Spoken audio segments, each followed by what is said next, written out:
Hello everyone.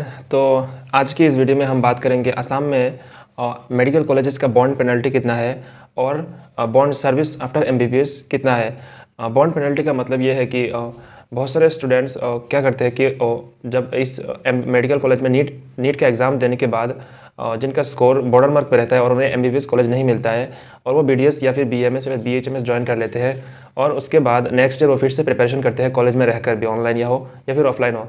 उसके बाद उनको सिलेक्शन हो जाता है नेक्स्ट ईयर एमबीबीएस में उनको फिर से सिलेक्शन हो जाता है। तो वो क्या करते हैं, फिर से बीडीएस छोड़कर एमबीबीएस चले आते हैं। तो अगर बीडीएस या फिर बीएमएस छोड़कर एमबीबीएस में फिर से चले आते हैं तो उनका बॉन्ड पेनल्टी कितना होता है।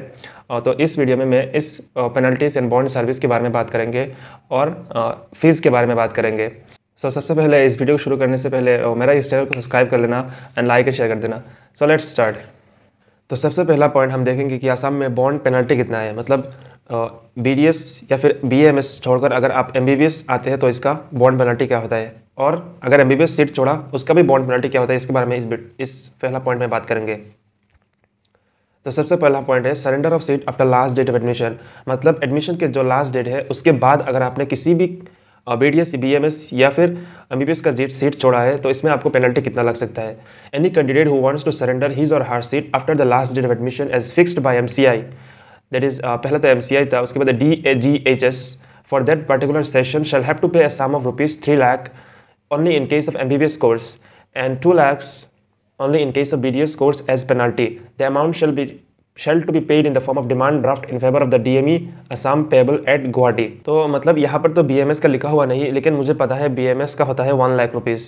अगर BMS छोड़कर अगर आप MBBS में आते हैं तो यहाँ पर आप क्लियरली देख सकते हैं, अगर आपने MBBS छोड़ा एडमिशन के बाद, लास्ट डेट ऑफ एडमिशन के बाद अगर आपने MBBS सीट छोड़ा तो आपको 3 लाख रुपीज़ फाइन भरना पड़ेगा, और अगर आपने BDS का सीट छोड़ा तो आपको 2 लाख रुपीज़ भरना पड़ेगा, और अगर आपने BMS का सीट छोड़ा तो 1 लाख रुपीज़ भरना पड़ेगा। तो ये रहा मतलब पहला पॉइंट है। उसके बाद नेक्स्ट पॉइंट आता है एग्रीमेंट। एग्रीमेंट का मतलब होता है एमबीबीएस के बाद जो बॉन्ड आता है, बॉन्ड सर्विस होता है, इसके बारे में एग्रीमेंट होता है।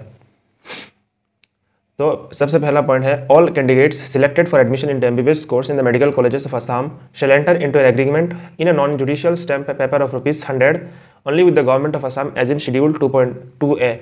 शेड्यूल 2 में आपने यहाँ पर एग्रीमेंट जो देखा है, मैंने जो एनेक्सर वाला वीडियो में मैंने बताया था कि लास्ट में क्या होता है, शेड्यूल 2 में क्या होता है, डीड्स ऑफ एग्रीमेंट होता है, एक एमबीबीएस के लिए होता है और एक बीडीएस के लिए होता है। तो उस शेड्यूल में appended to these rules for binding himself or herself to serve under the government of Assam for a period of 5 years in any institute offered by the government or 1 year rural service on completion of the MBBS course and in breach thereof to pay a sum of rupees 30 lakh rupees only to the government as compensation। मतलब MBBS के बाद असम की जो government है वो आपको किसी भी इंस्टीट्यूट में आपको 5 साल के लिए सर्व करना होगा और आपको 1 साल रूरल सर्विस देना होगा एमबीबीएस कोर्स करने के बाद। रूरल सर्विस मतलब किसी भी पीएचसी, प्राइमरी हेल्थ सेंटर या फिर जो छोटे छोटे हॉस्पिटल होते हैं उनमें आपको 1 साल सर्विस देना होगा।